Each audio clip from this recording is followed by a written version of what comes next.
अगर आप social science में 90+ मार्क्स लाना चाहते हैं तो सोशल साइंस में इतिहास के 5 काफ़ी इंपॉर्टेंट सब्जेक्टिव क्वेश्चन है जो बोर्ड एग्जाम में पूछे जाते हैं। तो आप पाँचों सब्जेक्टिव क्वेश्चन को अभी के अभी याद कर लीजिए। ये भी क्वेश्चन को मत छोड़िएगा, काफ़ी इंपॉर्टेंट है। देखिए, फर्स्ट क्वेश्चन, फ्रांसीसी क्रांति के प्रमुख कारण लिखिए। ठीक है, आपको बताना है फ्रांसीसी क्रांति के प्रमुख कारण लिखना है। ठीक है सब, तो आपको इसका आंसर लिखना है। फ्रांसीसी क्रांति के प्रमुख कारण कौन कौन से हैं लिखिएगा उत्तर। ठीक है, उसके नीचे लिखिएगा फ्रांसीसी क्रांति 1789 के प्रमुख कारण थे। ठीक है, इतना लिखिएगा। फ्रांसीसी क्रांति 1789 के प्रमुख कारण थे। उनमें से एक कारण था सामाजिक असमानता। ठीक है, अब 2 नंबर में लिखिएगा आर्थिक संकट था। ठीक है, ये भी कारण था आर्थिक संकट। और 3 नंबर में लिखिएगा भारी कर व्यवस्था। ठीक है, भारी कर व्यवस्था था। और 4 नंबर में लिखिएगा राजा लुई 16वीं की कमज़ोर नीतियाँ। ठीक है, राजा लुई 16वीं की कमज़ोर नीतियाँ। ठीक है, और 5 नंबर में लिखिएगा स्वतंत्रता, समानता और बंधुत्व के विचार। ठीक है, स्वतंत्रता, समानता और बंधुत्व के विचार। इतना अगर आप लिख दीजिएगा तो पूरा नंबर मिलेगा। 1 नंबर में लिखिएगा सामाजिक असमानता, 2 नंबर में लिखिएगा आर्थिक संकट, 3 नंबर में लिखिएगा भारी कर व्यवस्था, 4 नंबर में लिखिएगा राजा लुई 16वीं की कमजोर नीतियाँ, और 5 नंबर में लिखिएगा स्वतंत्रता, समानता और बंधुत्व के विचार। ठीक है, इतना लिख दीजिएगा तो आपको पूरा नंबर मिलेगा। अगर आप इसका स्क्रीनशॉट लेना चाहते हैं तो स्क्रीनशॉट ले लीजिए। आप फ्री टाइम में आप इसे एक बार देख लीजिएगा तो आपको याद हो जाएगा। चलिए नेक्स्ट क्वेश्चन है राष्ट्रवाद क्या है। ठीक है, आपको बताना है राष्ट्रवाद क्या है। तो इसका उत्तर आप लोग किस तरह से लिखिएगा। तो इसका आंसर जानते हैं कि राष्ट्रवाद है क्या।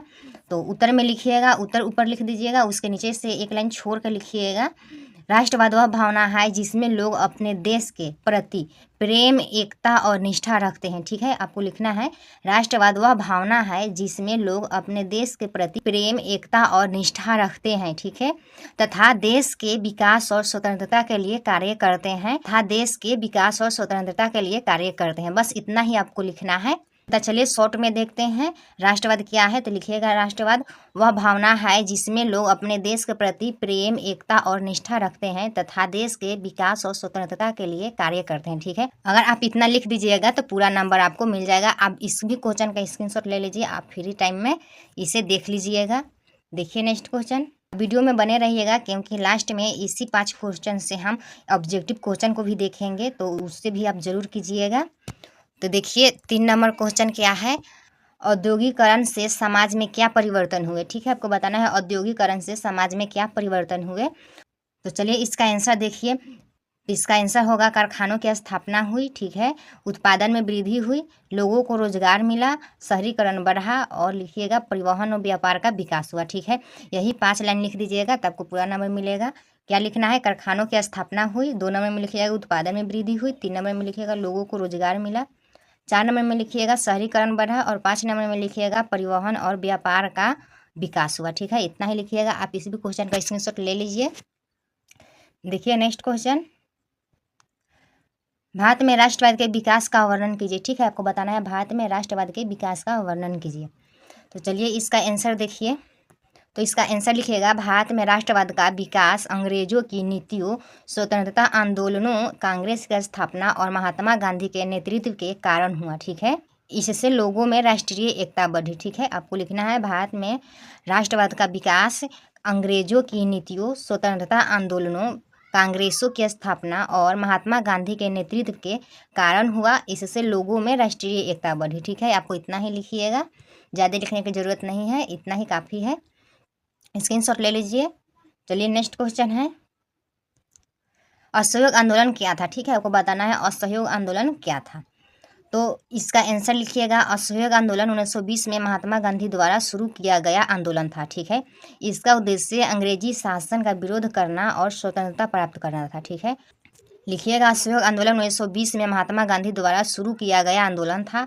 इसका उद्देश्य अंग्रेजी शासन का विरोध करना और स्वतंत्रता प्राप्त करना था। ठीक है, इतना ही काफ़ी है, लिख लीजिएगा, इसका स्क्रीनशॉट ले लीजिए। चलिए अब इसी 5 क्वेश्चन से जो भी ऑब्जेक्टिव क्वेश्चन बनेगा उसी को अब देखिए। देखिए फर्स्ट क्वेश्चन है फ्रांसीसी क्रांति कब हुई। ठीक है, आपको बताना है फ्रांसीसी क्रांति कब हुई। तो ऑप्शन ए है 1789, ऑप्शन बी है 1857, ऑप्शन सी है 1947, ऑप्शन डी है 1919। ठीक है, तो आपको इसका राइट आंसर बताना है फ्रांसीसी क्रांति कब हुई। अगर आंसर पता है तो कमेंट कर दीजिए, क्योंकि कमेंट आप कीजिएगा तब आपका रिवीजन स्ट्रॉन्ग हो जाएगा।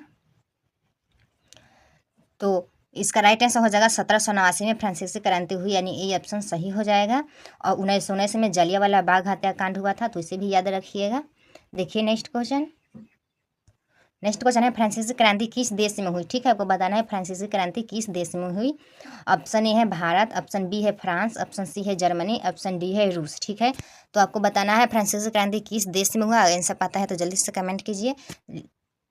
तो इसका राइट आंसर हो जाएगा भारत। ठीक है, भारत देश में फ्रांसीसी क्रांति हुआ, ये ऑप्शन सही हो जाएगा। चलिए नेक्स्ट क्वेश्चन है राष्ट्रवाद का संबंध किससे है। ठीक है, आपको बताना है राष्ट्रवाद का संबंध किससे है। ऑप्शन ए है देश प्रेम, ऑप्शन बी है व्यापार, ऑप्शन सी है शिक्षा, ऑप्शन डी है खेल। ठीक है, आपको बताना है राष्ट्रवाद का संबंध किससे है। आंसर पता है तो जल्दी से कमेंट कीजिए। तो इसका राइट आंसर हो जाएगा देश प्रेम से। ठीक है, राष्ट्रवाद का संबंध देश प्रेम से है, ये ऑप्शन सही हो जाएगा। चलिए नेक्स्ट क्वेश्चन देखिए औद्योगिकरण से क्या बढ़ा। ठीक है, आपको बताना है औद्योगिकरण से क्या बढ़ा। ऑप्शन ए है उत्पादन, ऑप्शन बी है बेरोजगारी, ऑप्शन सी है युद्ध, ऑप्शन डी है कर। ठीक है, तो आपको बताना है औद्योगिकरण से क्या बढ़ा। इसका राइट आंसर हो जाएगा उत्पादन बढ़ा, ये ऑप्शन सही हो जाएगा। अगर कोई भी क्वेश्चन में डाउट हो तो जरूर कमेंट कीजिएगा। नेक्स्ट क्वेश्चन है भारत में राष्ट्रवाद किससे मजबूत हुआ। ठीक है, आपको बताना है भारत में राष्ट्रवाद किससे मजबूत हुआ। ऑप्शन है स्वतंत्रता आंदोलन, ऑप्शन बी है खेल, ऑप्शन डी सी है व्यापार, ऑप्शन डी है कृषि। ठीक है, आपको बताना है भारत में राष्ट्रवाद किससे मजबूत हुआ। तो इसका राइट आंसर हो जाएगा स्वतंत्रता आंदोलन। ठीक है, राइट आंसर हो जाएगा स्वतंत्रता आंदोलन, ये ऑप्शन सही हो जाएगा। नेक्स्ट क्वेश्चन है असहयोग आंदोलन किसने शुरू किया। ठीक है, आपको बताना है असहयोग आंदोलन किसने शुरू किया। ऑप्शन ए है गांधी जी, ऑप्शन बी है नेहरू जी, ऑप्शन सी है सुभाष जी, ऑप्शन डी है भगत सिंह। ठीक है, आपको बताना है असहयोग आंदोलन किसने शुरू किया। तो गांधी जी ने शुरू किया, ये ऑप्शन सही हो जाएगा। चलिए नेक्स्ट क्वेश्चन है असहयोग आंदोलन कब शुरू हुआ। ठीक है, आपको बताना है असहयोग आंदोलन कब शुरू हुआ। ऑप्शन ए है 1920, ऑप्शन बी है 1942, ऑप्शन सी है 1919, ऑप्शन डी है 1930। ठीक है, आपको बताना है असहयोग आंदोलन कब शुरू हुआ। तो इसका राइट आंसर हो जाएगा 1920 में असहयोग आंदोलन शुरू हुआ। ठीक है, ये ऑप्शन सही हो जाएगा। और आप याद रखिएगा 1942 में भारत छोड़ो आंदोलन हुआ, और 1919 में जलियांवाला बाग हत्याकांड हुआ, और 1930 में सविनय अवज्ञा आंदोलन हुआ। तो इसे भी आप याद रखिएगा, इंपॉर्टेंट क्वेश्चन है। देखिए नेक्स्ट क्वेश्चन फ्रांसीसी क्रांति का मुख्य उद्देश्य क्या था। ठीक है, आपको बताना है फ्रांसीसी क्रांति का मुख्य उद्देश्य क्या था। ऑप्शन ए है समानता, ऑप्शन बी है व्यापार, ऑप्शन सी है युद्ध, ऑप्शन डी है शिक्षा। ठीक है, तो आपको बताना है फ्रांसीसी क्रांति का मुख्य उद्देश्य क्या था। तो समानता था, ये ऑप्शन सही हो जाएगा, समानता। देखिए नेक्स्ट क्वेश्चन औद्योगिकरण से क्या बढ़ा। ठीक है, आपको बताना है औद्योगिकरण से क्या बढ़ा। ऑप्शन ए है शहरीकरण, ऑप्शन बी है जंगल, ऑप्शन सी है खेती, ऑप्शन डी है कर। ठीक है, तो आपको इसका राइट आंसर बताना है औद्योगिकरण से क्या बढ़ा। तो राइट आंसर हो जाएगा शहरीकरण को बढ़ावा मिला, ये ऑप्शन सही हो जाएगा। देखिए नेक्स्ट क्वेश्चन राष्ट्रवाद से क्या बढ़ता है। ठीक है, आपको बताना है राष्ट्रवाद से क्या बढ़ता है। ऑप्शन ए है राष्ट्रीय एकता, ऑप्शन बी है विभाजन, ऑप्शन सी है युद्ध, ऑप्शन डी है गरीबी। ठीक है, तो आप इस क्वेश्चन का आंसर कमेंट में दीजिएगा। ठीक है, इस क्वेश्चन का आंसर आप लोग कमेंट में दीजिएगा। और ऐसे ही इंपॉर्टेंट क्वेश्चन के लिए चैनल को फॉलो और सब्सक्राइब जरूर कर लीजिएगा। अगर आपको इसका पीडीएफ चाहिए तो टेलीग्राम चैनल को ज्वाइन कर लीजिएगा, लिंक आपको बायो में या डिस्क्रिप्शन में दोनों जगह पर मिल जाएगा। और आप कमेंट करके ये भी जरूर बताइएगा कि आप 10 ऑब्जेक्टिव क्वेश्चन में से कितने आप खुद से सही किए हैं। ठीक है, जो 10 ऑब्जेक्टिव क्वेश्चन देखे हैं ना सब्जेक्टिव के बाद, उसमें से आप कितने सही किए हैं कमेंट करके जरूर बताइएगा। चलिए मिलते हैं नेक्स्ट वीडियो में।